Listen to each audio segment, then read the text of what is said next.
Good morning, student. This is your class 6.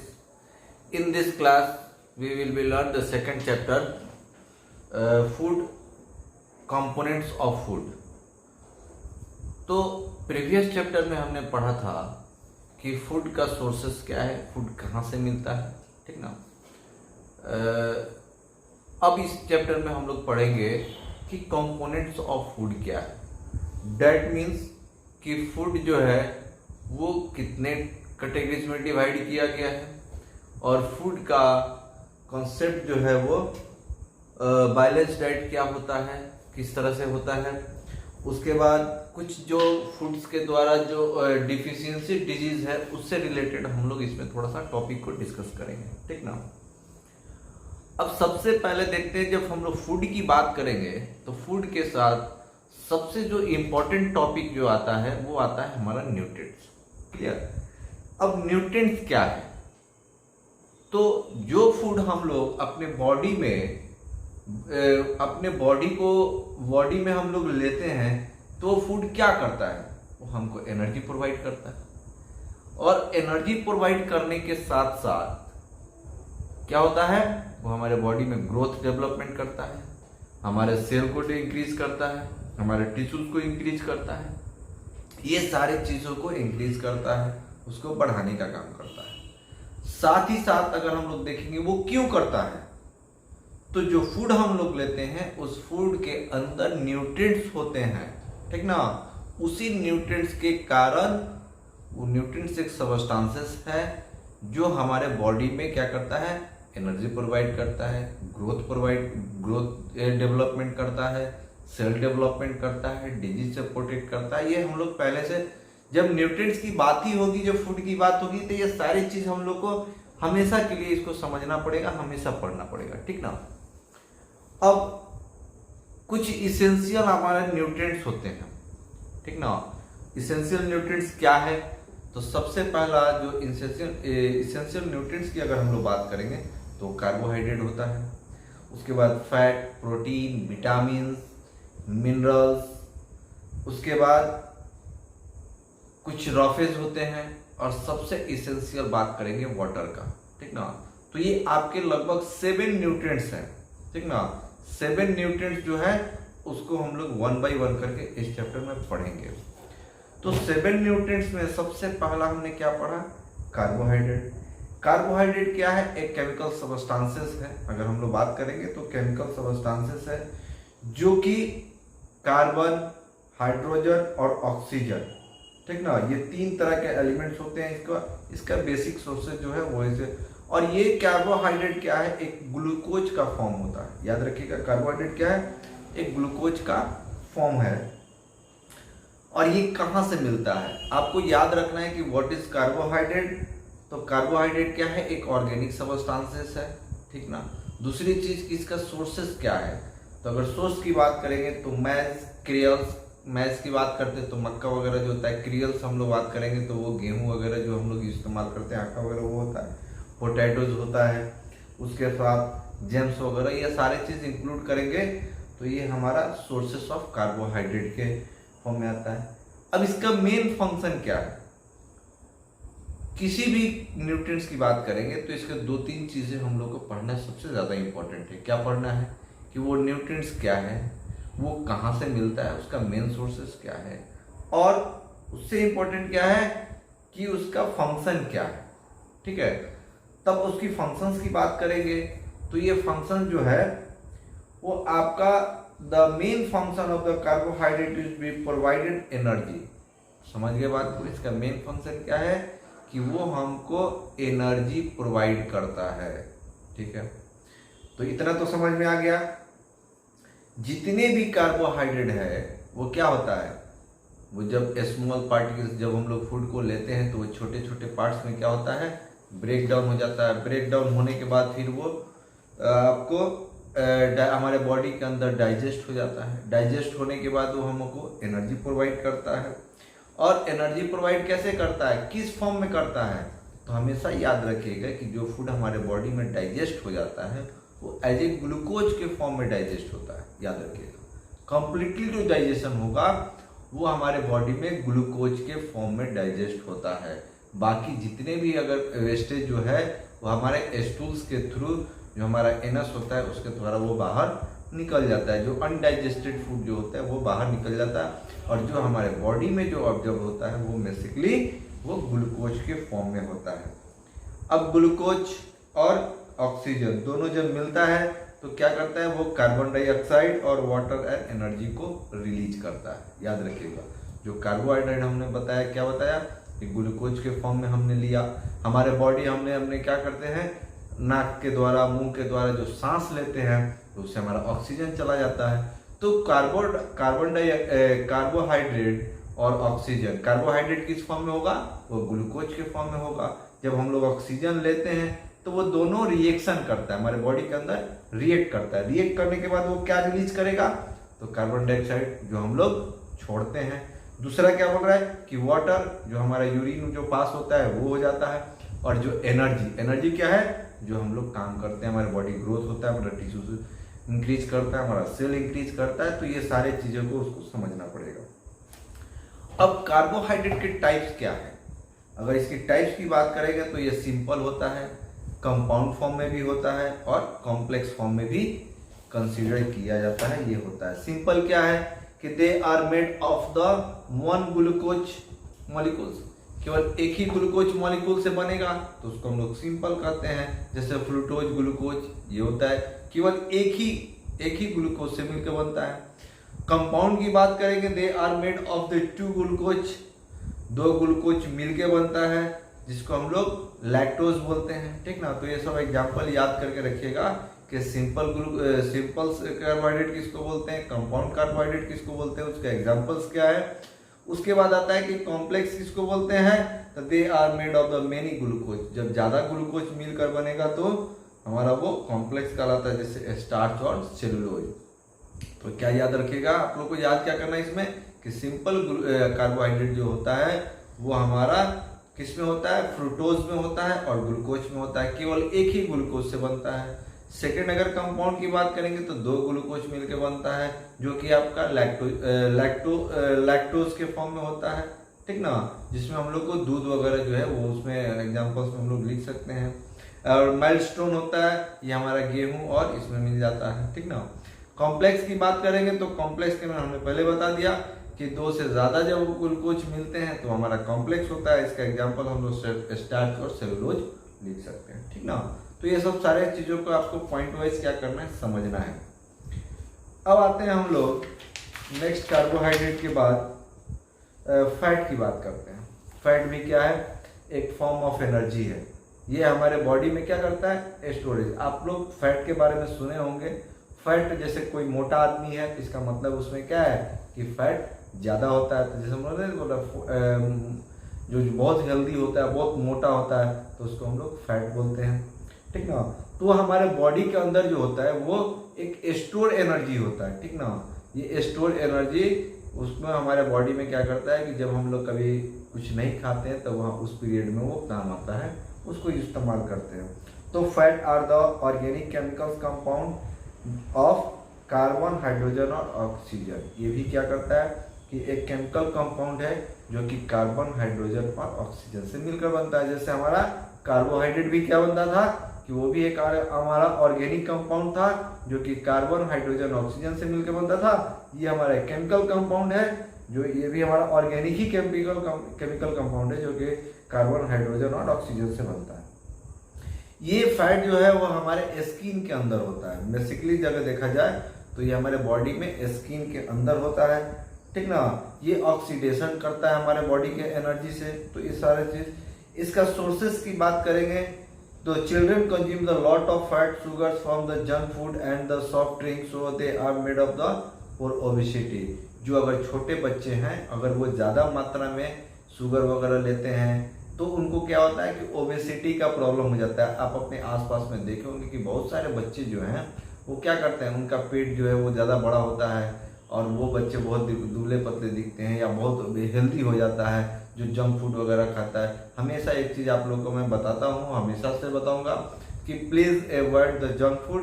अपने diet में सबसे पहले आप लोग को जंक फूड को अवॉइड करना है। Junk food not for the health, good health, this is the very bad bad food components, ठीक ना।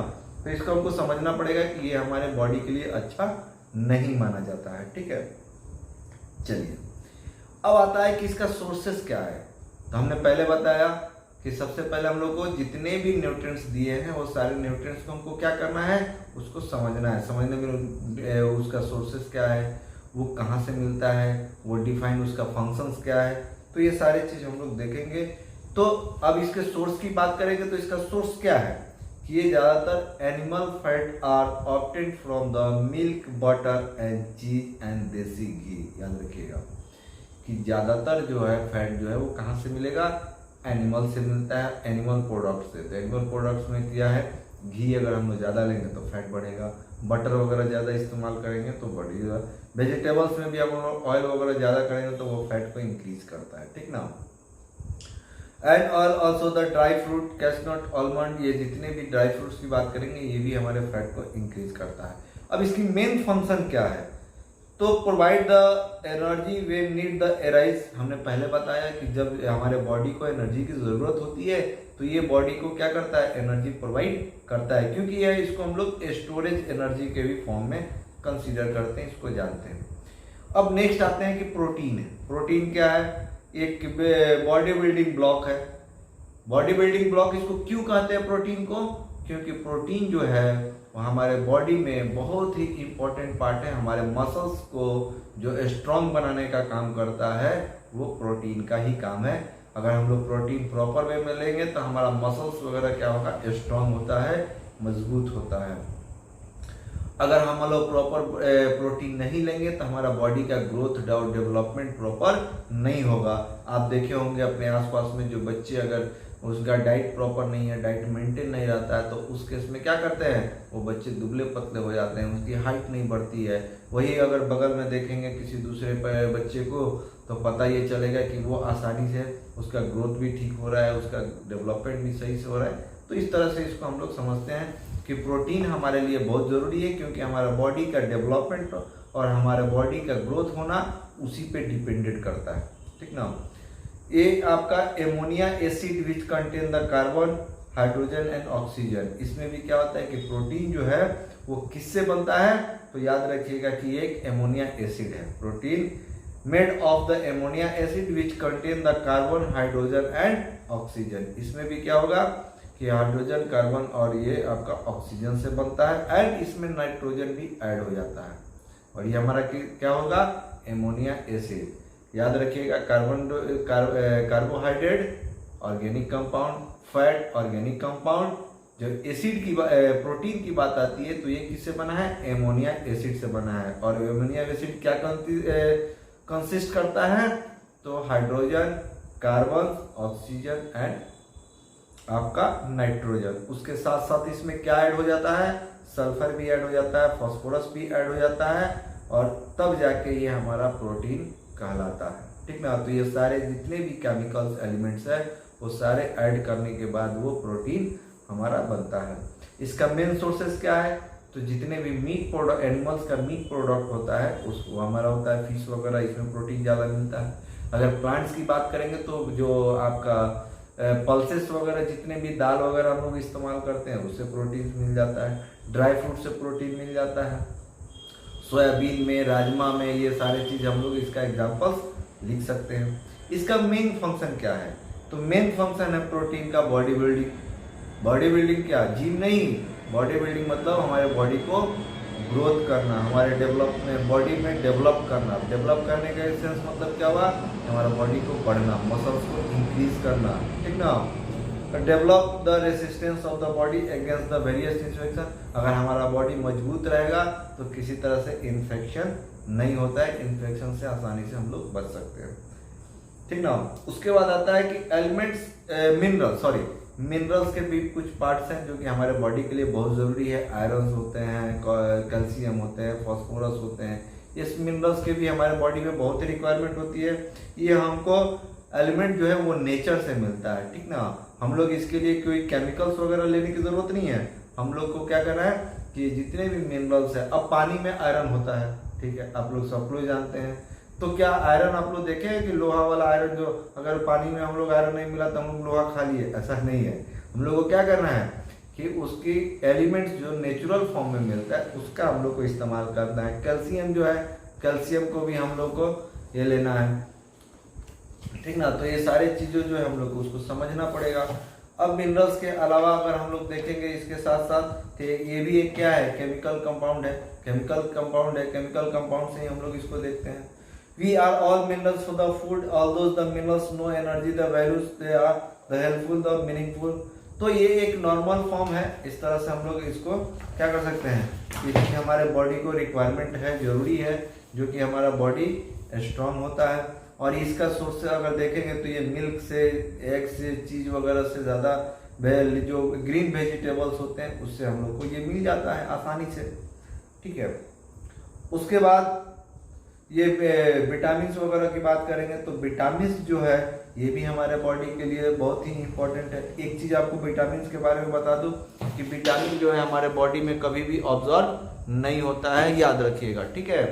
विटामिन हमारे बॉडी में ऑब्जॉर्व नहीं होता है, लेकिन इसकी रिक्वायरमेंट है हमारे बॉडी में एक अलग अलग फॉर्म में होता है, ठीक ना। Vitamin are the very important for the functioning of the body. हमारे बॉडी के फंक्शंस करने में इसका बहुत इंपॉर्टेंट रोल है। There about the 20 vitamin are the performing important function of the body. याद है कि लगभग हमारे बॉडी में 20 आपके विटामिन हमारे बॉडी में प्रॉपर फंक्शंस करते हैं, याद रखिएगा, ठीक है। Also require the small quantity of the bodies the egg greens, ये सारे चीज़ अवेलेबल है हमारे आसपास में, हमारे नेचर्स में। इससे भी हम लोग इसको विटामिन वगैरह जो मीट होता है, मिल्क होता है, एग होता है, चीज, ग्रीन वेजिटेबल्स, ये सारे फ्रूट्स वगैरह जितने भी इसमें हम लोग को विटामिन मिल जाता है।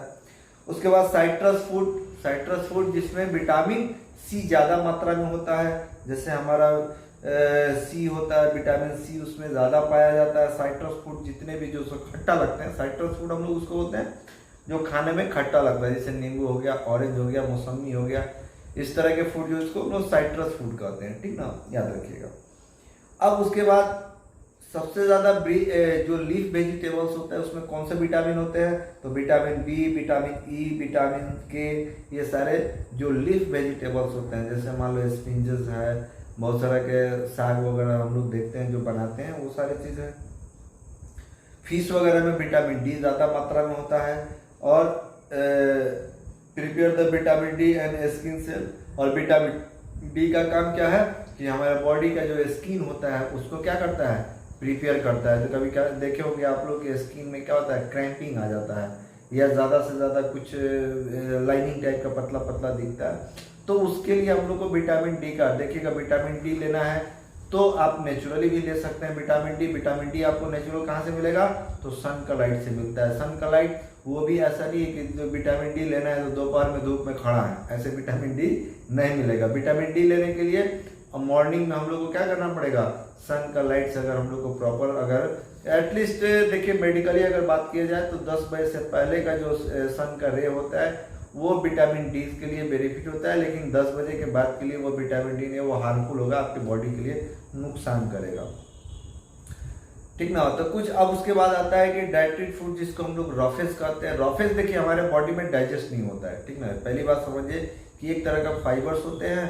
और ये फाइबर्स हमारे बॉडी में डाइजेस्ट नहीं होते हैं, लेकिन सबसे इंपॉर्टेंट रोल इनका क्या है कि वो हमारे बॉडी में डाइजेस्ट, जो भी चीज़ हम लोग खाते हैं उसको डाइजेस्ट करने में हेल्प करते हैं, ठीक ना। तो इसका इसीलिए बहुत इंपॉर्टेंट रोल होता है, क्योंकि ये डाइजेशन में हमारे बॉडी को बहुत ही हेल्प करते हैं, ठीक ना। अब ये डाइजेशन रॉफेज हम लोग को मिलता क्या है, roughage still they are to be the make the unavoidable part of our the diet. मतलब ये हमारे डाइट का कोई इंपॉर्टेंट पार्ट है, कुछ डाइजेशन वाला पार्ट नहीं है, लेकिन फिर भी ये हम लोग को मिलता है। और ये हमारे बॉडी में इनसोल्यूबल होता है, जैसे फ्रूट का जो छिलका वगैरह होता है वो हमारा रॉफेज होता है, वो हमारे बॉडी के अंदर डाइजेस्ट नहीं होता है, लेकिन हम लोग उसके साथ खाते हैं तो हमारा बॉडी को वो फ्रूट जो जैसे गुआवा होता है, पिंचेज होता है, स्ट्रॉबेरीज होता है, तो ये सारे चीज़ों में देखिएगा कि उसका छिलका के सहित हम लोग इस्तेमाल करते हैं। और फिर उसका जो आउटर पार्ट जो होता है वो हमारे बॉडी से डाइजेस्ट नहीं होता, वो स्टूल्स के द्वारा, टॉयलेट्स के द्वारा बाहर निकल जाता है, लेकिन वो हेल्प करता है उसको डाइजेस्ट होने में। अब रॉफेज का कुछ इंपॉर्टेंट फंक्शन है, ये आपके एग्जाम्स वगैरह में पूछे जाते हैं, इसको याद कर लीजिएगा। क्या क्या फंक्शंस है? It prevent the constipation. Constipation हम लोग किसको बोलते हैं? जैसे हमारे पेट में गैस वगैरह जो बनता है ना, ये चीज होने से बचा देता है। क्योंकि हमने अगर रॉफेज ले रहा है तो इसका मतलब क्या हुआ कि प्रॉपर डाइजेशन हो रहा है। प्रॉपर डाइजेशन होगा तो कभी भी क्या होगा, वो हमारे बॉडी में कॉन्स्टिपेशन होने नहीं देगा, मतलब गैस का फॉर्म होने नहीं देगा। उसके बाद it help in the regular movement of the ball. हमारे बॉडी में अगर किसी तरह का जो रेगुलेटरी जो मूवमेंट होता है, जैसे मान लो कि खाने का या कुछ भी चीज़ का अगर कोई बॉडी का अंदर का फंक्शन जो है अगर वो रेगुलर होने देता है, जैसे मान लो कि अगर नहीं कोई डाइजेशन सही होता है तो अगर हम लोग कोई भी चीज़ खाते हैं तो वो प्रॉपर डाइजेस्ट होता है। It reduce the excess the acidity into the stomach. Stomachs में से जो ज़्यादा एसिड बनता है उसको भी वो रिमूव कर देता है, बाहर निकाल देता है, हेल्प करता है। It help the retaining the water, और वाटर को भी क्या करता है, बाहर निकालने में हेल्प करता है। It help the causing the proper enzyme actions. जो हमारे बॉडी में जो रिएक्शंस होते हैं, एंजाइम्स एक्शंस का जो काम है वो भी प्रॉपर हो पाता है, ठीक ना। It help the causing the proper enzyme. It help the proper messaging to the germs and the thirst the prevent the tooth. मतलब किसी तरह के जो बीमारी जर्म्स वगैरह जो हमारे बॉडी के अंदर होते हैं या दांत वगैरह में जो प्रॉब्लम होता है तो क्या होता है, उसको रॉफेज अगर हम लोग लेते हैं तो उसके साथ वो बाहर निकाल देता है, वो होने नहीं देता है, ठीक ना। अब आते हैं कि सबसे लास्ट न्यूट्रिशन और सबसे इम्पोर्टेंट जो कि हमारे बॉडी में वाटर है। और हम लोग जानते हैं कि वाटर क्या है, हमारा बॉडी का 75% जो वेट होता है 60 to 70% वाटर जो है, हमारा बॉडी का वेट जो है वो वाटर है, याद रखिएगा। क्या बताएं हम कि अगर हमारा बॉडी का वेट अगर से 100 kg है, डैट मीन्स कि उसमें 70% मतलब 70 kg वाटर है, 30 kg ही हमारा क्या है, मसल्स और बोन्स है, याद रखिएगा। तो इतना बॉडी हमारा जो है इतना कंज्यूम करता है, याद रखिएगा। तो ये चीज हो गया। अब इसका हमारे बॉडी में इंपॉर्टेंट रोल क्या है, ये हमारे बॉडी में वाटर का, जैसे हम लोग रॉफेज का पढ़ रहे थे तो वाटर का भी इंपॉर्टेंट रोल क्या है। तो ये हमारे बॉडी में क्या करता है, रेगुलेट द टेम्परेचर। हमारे बॉडी में जो बॉडी के इंटरनल में जो टेम्परेचर होता है उसको क्या करता है, रेगुलेट करता है। रेगुलेट करने का मतलब क्या हुआ कि कितना टेम्परेचर जो है हमारा बॉडी के टेम्परेचर, जो इंटरनल टेम्परेचर तो आप लोग समझते हैं हीट और कोल्ड होता है, तो जब टेम्परेचर बढ़ता है या कम होता है तो उसको मेंटेन करता है। It help the transport the food material. अगर हम लोग केवल क्या करें, रोटी डाल दिए या चावल डाल दिए, अगर वो थोड़ा लिक्विड फॉर्म में नहीं रहेगा, अगर पानी हम लोग नहीं लेंगे तो क्या होगा, वो अंदर नहीं जाएगा, तो ट्रांसपोर्ट करने में हेल्प फूड को मदद करता है। In maintain the cell size and form. जो सेल हमारे बॉडी के अंदर बनता है उसके साइज को भी मेंटेन करता है, उसके फॉर्म को भी मेंटेन करता है। अब हमारे जो यूरिन पास होता है हमारे बॉडी से, उसमें भी मदद करता है कि हमारा प्रॉपर यूरिन पास हो, उसको हेल्प करता है। It medium most of the metabolic the reaction. और ये मेटाबॉलिक जो हमारे बॉडी के अंदर जो मेटाबॉलिक रिएक्शन होता है, मेटाबॉलिक रिएक्शन क्या है, तो जो चीज़ हम लोग खाते हैं उसको छोटे छोटे पार्टिकल्स में तोड़ने में जो मदद करता है। जो भी एसिड या जो भी केमिकल्स उसमें पार्टिसिपेट करते हैं उसको भी हेल्प करता है कि ये जो है वो छोटे छोटे पार्टिकल्स में टूट सके, डाइजेस्ट हो सके। टूटेगा तभी तो डाइजेस्ट होगा, अगर टूटेगा नहीं तो वो प्रॉपर डाइजेस्ट नहीं होगा। It essential part of the blood and digestion juice. और ब्लड के लिए भी बहुत ज़रूरी होता है, क्योंकि अगर ब्लड में वाटर नहीं है तो वो प्रॉपर वो काम नहीं करेगा या किसी तरह की कोई बीमारी हो जाएगी, फिर डाइजेशन में भी वो मदद नहीं करेगा। It is the part of the protoplasm and the tissue fluid. ये टिश्यू फ्लूइड जो है टिश्यू के अंदर जो फ्लूइड पास करता है या जो तो उसमें भी क्या करता है, ये मदद करता है। It help to the cooling the body. तो हमने पहले ही बता दिया कि टेम्परेचर मेंटेन करता है, मतलब बॉडी को कूल करने में और हॉट करने में दोनों को बैलेंस लेकर चलता है। We should be the drink the aquatic water, the replacing the water, lot of sweat and the urine from out the body। अगर हम लोग प्रॉपर पानी ले रहे हैं, प्रॉपर वाटर ले रहे हैं तो हमारे बॉडी में क्या करेगा, वो पानी आसानी से वो क्लीन करके वो बाहर निकाल देता है। If water is not replacing the adequately, it is the cause the dehydration। अगर हम लोग पानी प्रॉपर नहीं ले रहे हैं तो हमारे बॉडी में क्या होगा, वो डाइजेस्ट। ओके, तो तो अब हम लोग देखेंगे कि बैलेंस डाइट क्या है। बैलेंस डाइट क्या है? तो बैलेंस डाइट तो हम लोग प्रीवियस सारे क्लासेस में पढ़ते आ रहे हैं। तो बैलेंस डाइट का मतलब ये है कि जितने भी हमने क्या पढ़ा, न्यूट्रिएंट्स पढ़ा। क्या क्या न्यूट्रिएंट्स पढ़ा? Carbohydrate, fat, vitamin, minerals, water, raw phase and दो ऑल डिफरेंट न्यूट्रिएंट्स अगर हम लोग पढ़े हैं, तो वो जितने भी न्यूट्रिएंट्स है अगर हम लोग उसको प्रॉपर अमाउंट में लेंगे, जितनी रिक्वायरमेंट हमारे बॉडी में कार्बोहाइड्रेट की है उतना ही लेंगे, जितना बॉडी में हमारे फैट की जरूरत है उतना ही लेंगे, में जितना प्रोटीन की जरूरत है उतना ही लेंगे, जितना मिनरल्स की जरूरत है उतना ही लेंगे, जितना विटामिन की जरूरत है उतना ही लेंगे, जितना हमको रफेज की जरूरत है उतना ही लेंगे। तो जब हम लोग ये सारे चीजों को प्रॉपर अमाउंट में जब लेते हैं तो उसी को हम लोग बोलते हैं बैलेंस डाइट। बैलेंस का मतलब ही होता है कि हर चीज एक प्रॉपर अमाउंट में होना, ठीक ना। तो इस तरह से हम लोग बैलेंस डाइट का अगर डिफिनेशन करेगा तो हम लोग लिख सकते हैं diet which contain the all essential nutrients in the correct amount. जितने भी इसेंशियल न्यूट्रिएंट्स हैं उसको जब हम लोग करेक्ट अमाउंट में लेते हैं तो उसको हम लोग बोलते हैं बैलेंस डाइट। क्लियर? अब इसको बैलेंस डाइट को 3-4 कैटेगरी में डिवाइड किया गया। जैसे मान लो कि मिल्क ग्रुप में क्या आ जाएगा? मिल्क आ जाएगा, कर्ड हो गया, चीज हो गया, बटर हो गया, ये मिल्क ग्रुप में। मीट ग्रुप की बात करेंगे तो मीट ग्रुप में क्या आ जाएगा? फिश हो गया, चिकन मीट हो गया, एनिमल्स और जो जो जो जो जो भी एनिमल्स हम लोग इस्तेमाल करते हैं खाने में वो मीट के लिए वो सब चीज आता है। उसके बाद अगर हम लोग फ्रूट की बात करेंगे तो फ्रूट ग्रुप में क्या आ जाएगा? मैंगो, गुआवा, जितना एप्पल्स, पपाया, ये डिफरेंट जितने भी फ्रूट्स है। उसके बाद ग्रेन्स की बात करेंगे, ग्रेन्स ग्रुप में क्या आता है? राइस आ जाता है, वेट आ जाता है। तो इस तरह से पल्सेस वगैरह जितने भी खाने पीने का सामान है इसको हम लोग इस्तेमाल कर सकते हैं। अब कह रहा है कि balance diet that the following important qualities. Balance diet का एक क्वालिटी क्या है? तो ये हमको क्या करता है? ये हमको विटामिन,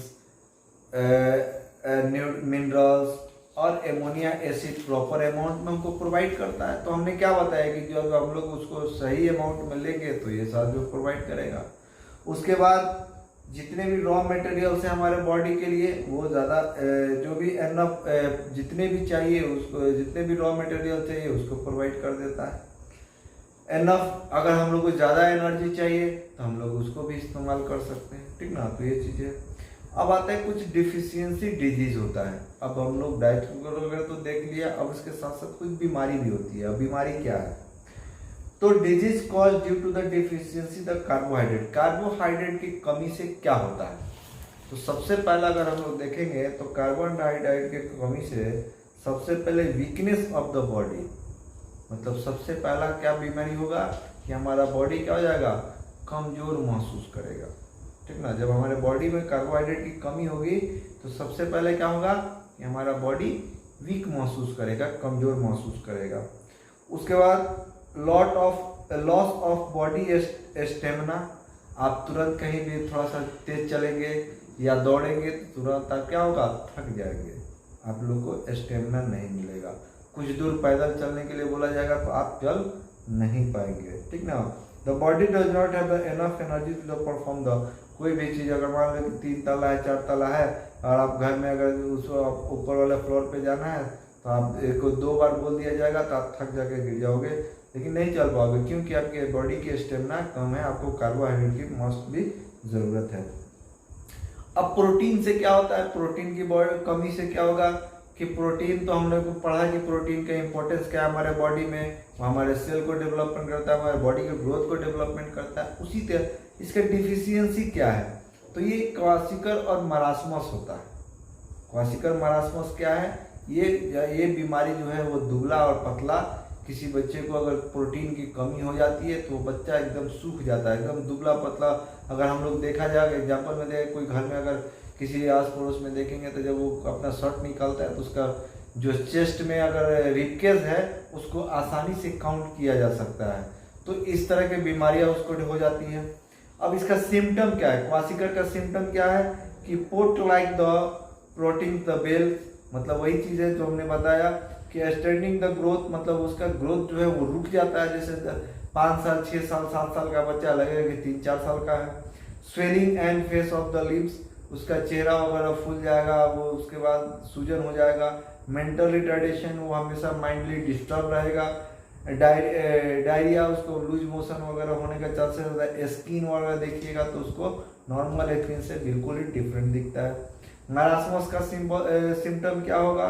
तो very thin bones and the showing through the skin, आसानी से उसको हम लोग, बहुत पतला बोन्स होता है, हम लोग उसको आसानी से देख सकते हैं, उसका हड्डी तक पता चल जाता है, जो अभी हमने बताया। क्या होगा? उसका चेस्ट का रिपकेस वगैरह देखेंगे तो उसको भी हम लोग आसानी से काउंट कर सकते हैं। बॉडी स्लो बॉडी ग्रोथ, मतलब बहुत ही माइनर ग्रोथ होता है। The loss of appetites, the lack of energy, energy की बहुत कमी होती है। वीकनेस, मतलब पैर जो है, हाथ वगैरह बहुत पतला पतला, अगर जब उसको टच करेंगे तो एकदम ही कुछ जैसे नहीं होता तो सॉफ्ट हाथ होता है, उस तरह से उसको फील करेगा। मेंटल रिटार्डेशन इसमें भी होता है। पुअर मसल्स डेवलपमेंट, तो जहाँ पे वीकनेस है तो उसको तो मसल्स डेवलपमेंट तो होने का चांसेस नहीं है।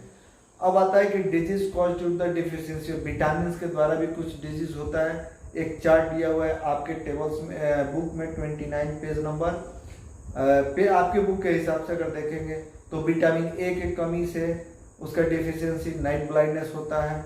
उसका फंक्शंस है, विटामिन ए के कारण बेरी होता है। तो ये चार्ट जो है उसका सिम्टम्स वगैरह सारा दिया हुआ है, आप इसको याद कर लेंगे बैर मेहरबानी तो ज़्यादा बेहतर होगा। B2 की बात करेंगे तो स्किन डिजीज होता है। अगर विटामिन B2 की बात करेंगे तो बी कॉम्प्लेक्स की बात करें तो एमीनिया होता है उसके कारण। विटामिन सी के कारण स्कर्वी होता है।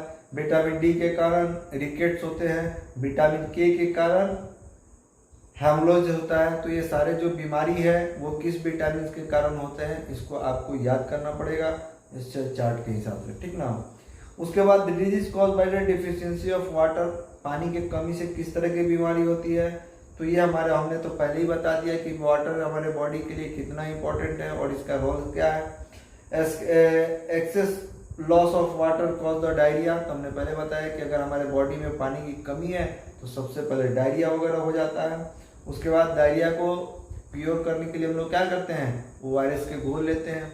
ORS का घोल मान लीजिए कि अगर आपके पास अवेलेबल नहीं है तो इंस्टेंट एनर्जी के लिए सबसे पहले हम लोग क्या करेंगे, एक गिलास पानी लेंगे, उसमें क्या करेंगे, थोड़ा सा 1 चम्मच सॉल्ट डालेंगे,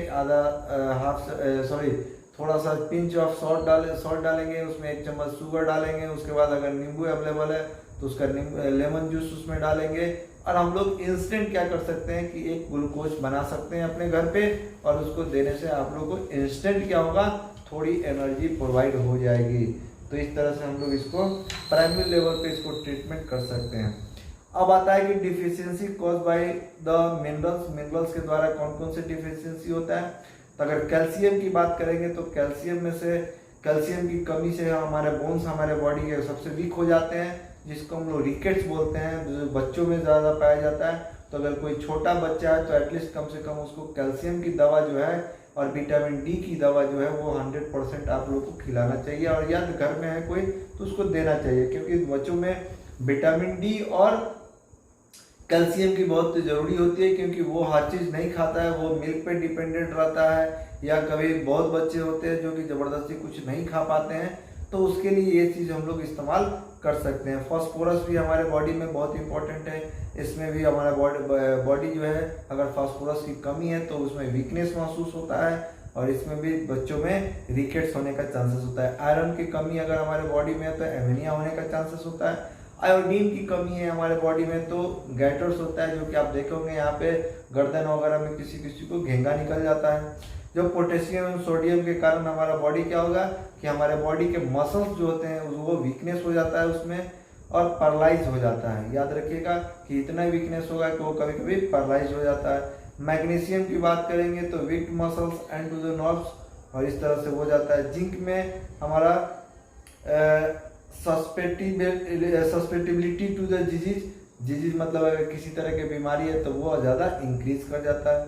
फ्लोरीन की बात करेंगे तो टूथ मतलब दांत वगैरह में ये प्रॉब्लम हो जाता है, ठीक ना। तो इस तरह से हम लोग इस चैप्टर में देखें कि किस तरह की बीमारियां क्या होती है, किस डिफिशियंसी के कारण कौन सी बीमारियां होती है, किस न्यूट्रिएंट्स की कमी के कारण हमारा कौन सी बीमारियां होता है, उसको कैसे हम लोग तो इस तरह से हम लोग जब चैप्टर के पूरे देखेंगे कौन से न्यूट्रिएंट्स हमारे लिए कितना इंपॉर्टेंट है, उसका फंक्शंस क्या है, उसका एग्जांपल्स क्या है, ये सारे चीज हम लोग उसको देखें। और देखने के साथ साथ ये हमारा चैप्टर जो है वो आपका खत्म होता है, ठीक ना।